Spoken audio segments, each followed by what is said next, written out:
Hello नमस्कार, मैं doctor Surendra खंसली ज्योतिष आचार्य ज्योतिष की इस नई श्रृंखला में आपका स्वागत करता हूं।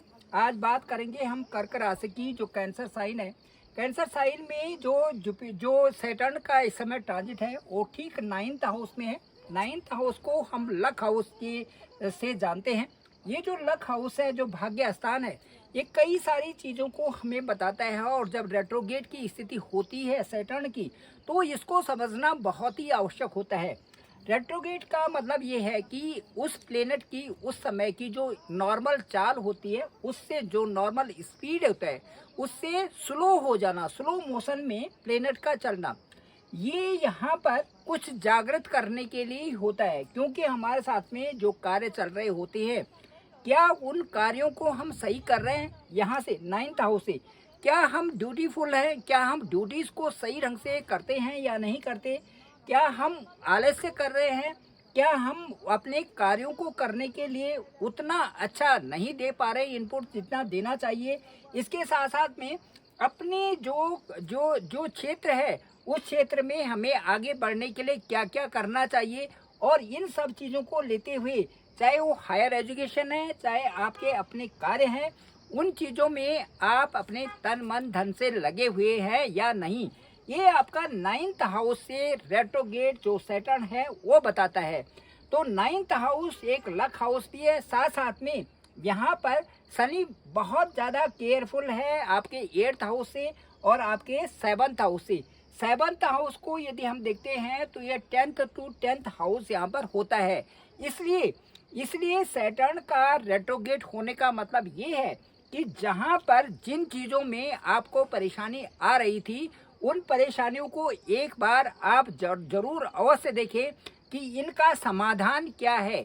यदि आपके ड्यूटीज़ में यदि आप वहाँ पर आलस्य दिखा रहे थे, तो रेट्रोगेट की स्थिति यही बताती है कि स्टॉप, थिंक एंड गो। यहाँ पर यही बताती है कि आप रुकिए, उस चीज़ के बारे में समझिए कि कौन कौन सी चीज़ें हमारे साथ में ऐसी हैं जिनसे कि हम अपने कार्यों को बहुत अच्छे रूप में नहीं कर पा रहे हैं। उन कार्यों को अच्छी गति देने के लिए यहाँ पर सैटर्न आपको 9th हाउस से बता रहे हैं। जिस हाउस में भी जो भी प्लेनेट बकरी होता है, जहाँ पर भी रेट्रोगेट की स्थिति होती है, उस हाउस से संबंधित कार्यों पर बहुत ध्यान देना चाहिए और उनका एनालिसिस जरूर करना चाहिए कि उस हाउस से संबंधित हम कौन से कार्य अच्छे कर रहे हैं और कौन से नहीं। यहाँ पर आपको अपने जो बॉस है या अपने पिता हैं या आपके जो एल्डरली पीपल हैं, उनके साथ में आपके रिश्ते भी अच्छे होने बहुत ज़रूरी हैं। यदि यहाँ पर कोई विवाद होता है तो वो स्थिति थोड़ा ठीक नहीं होती आपके करियर को आगे बढ़ाने के लिए।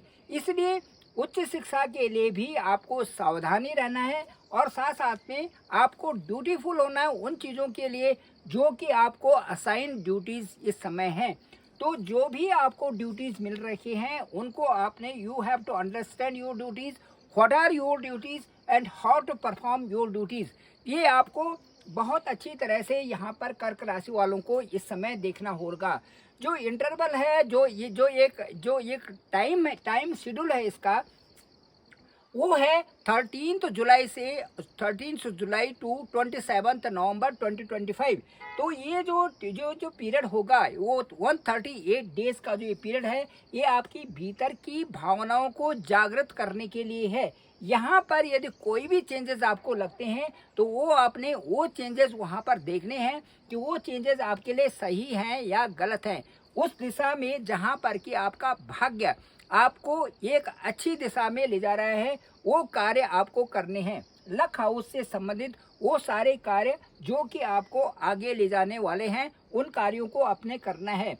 आपकी एजुकेशन किस धारा में है, उसको कहाँ बढ़ाना है, और यहाँ यदि यहाँ पर कुछ आपको ऐसा लगता है कि उसमें और ऐड किया जाए या बहुत अच्छे ढंग से उसको और परफॉर्म किया जाए, तो वो आपको अवश्य ही करने होते हैं। क्योंकि लक हाउस में इस समय सैटर्न है और वही यही सिखाता है कि आपके साथ में जो चीज़ें चल रही हैं उनको और अच्छा करने का यदि प्रयास करते हैं तो आप बहुत सफल होते हैं। Thank you very much. मैं डॉक्टर सुरेंद्र खंसली ज्योतिष आचार्य। डिस्क्रिप्शन पे नंबर है 9868280191 और मेरा जो जो चैनल है उसका नाम है डॉक्टर सुरेंद्र खंसली। आप ज़रूर सब्सक्राइब करें, शेयर करें और लाइक करें, सभी लोगों तक भेजें ताकि सबको जानकारी हो सके। आप सभी का धन्यवाद, आप सभी का बहुत बहुत आभार।